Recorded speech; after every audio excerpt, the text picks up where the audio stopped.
بسم الله الرحمن الرحيم عن النعمان بن بشير رضي الله تعالى عنه قال قال رسول الله صلى الله تعالى عليه وسلم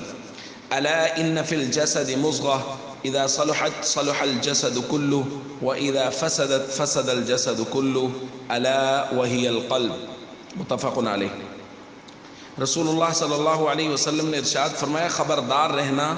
کہ جسم کے اندر ایک خون کا لوتھڑا ہے کہ جب وہ درست ہو جائے تو سارا جسم درست ہو جاتا ہے، اور جب وہ خراب ہو جائے تو سارا جسد خراب ہو جاتا ہے۔ اور خبردار رہنا حضور نے فرمایا وہ دل ہے،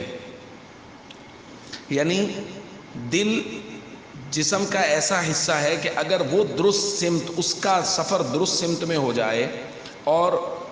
وہ صحیح ہو جائے تو سارا جسم صحیح ہو جاتا ہے، یعنی سارے جسم کے اعمال درست ہو جاتے ہیں۔ چونکہ دل کو سمجھانا ہوتا ہے غلط یا صحیح، انسان نے اپنے آپ کو تیار کرنا ہوتا ہے، دل نے آپ کو تیار کرنا ہوتا ہے، آپ کا مائنڈ سیٹ بھی دل نے ہی بنانا ہوتا ہے۔ اگر دل اس بات پر راضی کر لیا کہ یار اگر کسی نے مجھ پہ زیادتی کی ہے تو میں نے بدلے میں اللہ کے نبی کی سیرت پر عمل کرتے ہوئے اس کو معاف کرنا ہے، جیسے اللہ کے نبی نے کہا صل من قطعک واعف عن من ظلمک واحسن الی من اساء الیک، کہ جو ظلم کرے اس کو معاف کرے، تو پھر اس بات پہ دل تیار ہو جاتا ہے۔ اور اگر ہم جیسے ہمارے معاشرے میں کہتے ہیں اینٹ کا جواب پتھر سے ہونا چاہیے، تو اگر مائنڈ سیٹ اس طرح کا بنا لیا، دل نے اس طرف محنت شروع کر دی تو اس طرح ہو جائے گا۔ اگر شیطان کے لیے دل کو خالی چھوڑ دیا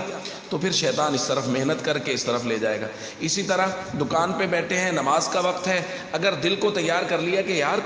1 گھنٹے میں 24 گھنٹوں میں سے 1 گھنٹے میں کیا ہو جائے گا تو نماز کے لیے نکلنا چاہیے، تو نماز کے لیے آ گئے، تو دل اس طرف تیار ہو جائے گا اور اس سے اجر ملے گا، قیامت میں سرخروئی ہوگی۔ اور اگر خدا نخواستہ یہ کہا کہ یار اگر اب چلے گئے تو گاہک واپس چلا جائے گا، شیطان کے لیے خالی چھوڑ دیا تو وہاں محنت ہو جائے گی، تو الٹا آخرت خراب ہو جائے گی۔ تو اس لیے ہم اپنے دل کو مضبوط رکھنا ہے، عبادات میں اور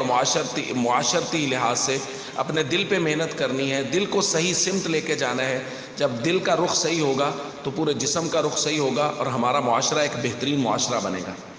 السلام علیکم ورحمۃ اللہ وبرکاتہ۔